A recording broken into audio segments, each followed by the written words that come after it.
নিম্নচাপের জেরে লাগাতার বৃষ্টি আর সেই বৃষ্টিতে গত কয়েকদিন ধরে জলস্তর বাড়ছিল বাঁকুড়ার ভৈরবাকি নদীতে।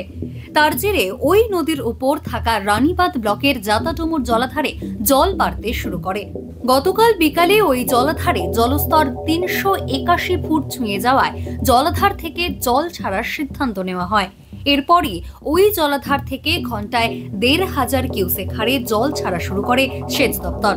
জাতাডুমুর জলাধার থেকে ছাড়া জলে শনিবার সকাল থেকে জলের তলায় চলে যায় ভৈরবাকি নদীর উপর রায়পুর ব্লকের কাটাপাল কজওয়ে ডুবে যাওয়ায় বাঁকুড়ার ফুলকুসমার সঙ্গে ঝাড়গ্রামের বিনপুরের যোগাযোগ বিচ্ছিন্ন হয়ে যায়।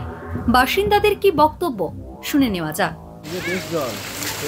পারাপার একদম অসুবিধা, পারাপার খুব সমস্যা হবে, এখানে মানুষের বিরাট সমস্যা। এরকম এটা যদি ব্রিজ ওভারব্রিজ না করা হয় খুব মুশকিল সাধারণ মানুষের পক্ষে।